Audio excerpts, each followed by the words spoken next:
ISIS जैसे आतंकी संगठन और उनसे जुड़े आतंकी हिंदुस्तान को दहलाने की लगातार कोशिश करते हैं, लेकिन देश की सुरक्षा एजेंसियां उनके मंसूबों पर पानी फेर देती है।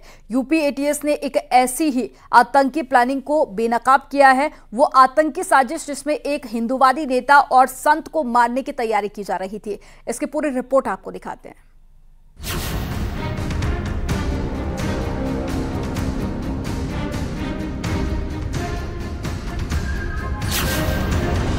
एटीएस की पूछताछ, आतंकियों ने उगले राज। हिंदूवादी नेता थे आईएसआईएस के निशाने पर। आतंक का अरसलान का प्लान, यति नरसिम्हानंद थे टारगेट। ये वही आतंकी है जिनके मंसूबे खूंखार थे। जिहाद नहीं, नफरत फैलाना जिनका मकसद था, जिनके निशाने पर थे कुछ हिंदूवादी नेता और संत। अब यही आतंकी एटीएस की गिरफ्त में है और पूछताछ में एक एक कर अपना हर राज उगल रहे। टेरर फंडिंग मामले में लखनऊ एटीएस द्वारा गिरफ्तार किए गए संदिग्ध आतंकियों द्वारा रोज नए खुलासे किए जा रहे हैं। सूत्रों की माने तो उनके निशाने पर गाजियाबाद के दासना देवी मंदिर के महंत नरसिम्हानंद भी थे, जिन्हें मारने की साजिश वो लगातार रच रहे थे। एटीएस ने 6 नवंबर को अलीगढ़ से अब्दुल्ला अरसनाल और माज बिन तारिक नाम के 2 आतंकियों को गिरफ्तार किया था। फिलहाल ये आतंकी एटीएस के रिमांड पर है।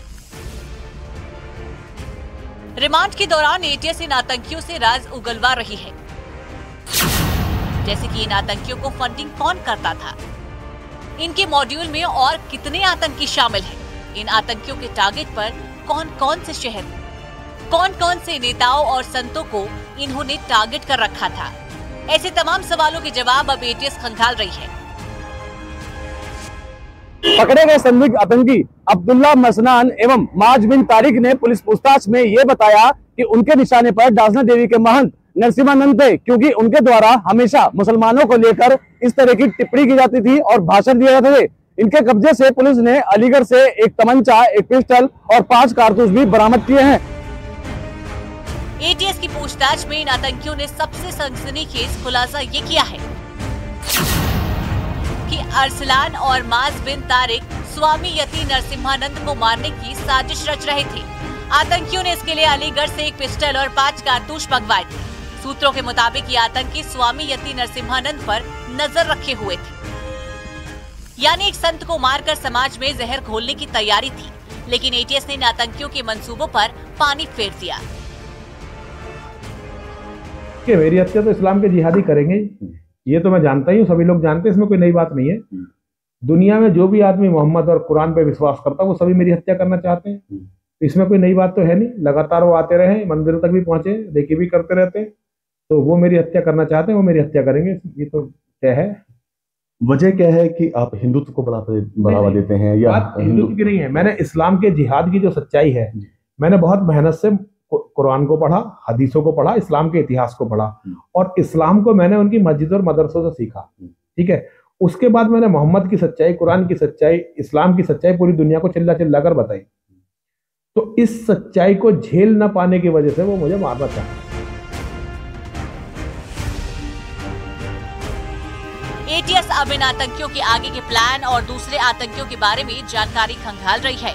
फिलहाल खतरा टल चुका है, लेकिन इससे एक बात साफ हो गई है, आईएसआईएस और दूसरे आतंकी संगठन भारत में अशांति की हर साजिश रचने में जुटे हैं, लेकिन भारतीय सुरक्षा एजेंसियों के आगे उनकी एक चल नहीं रही।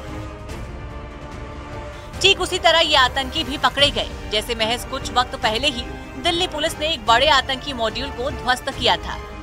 गाजियाबाद से न्यूज़ 18 के लिए अमित राणा की रिपोर्ट।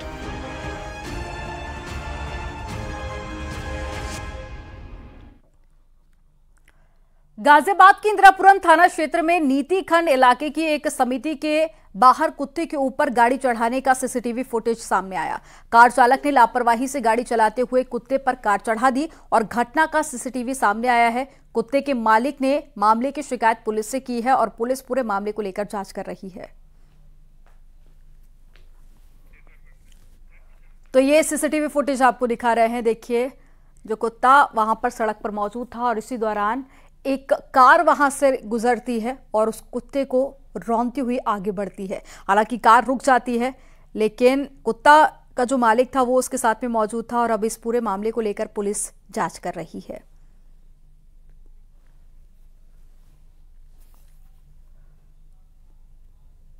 तो ये वीडियो जो कि लोगों को हैरान और परेशान कर देगा। हालांकि कार की स्पीड भी इतनी ज्यादा नहीं थी, लेकिन उसके बाद भी वो कुत्ते को रौंद देती है।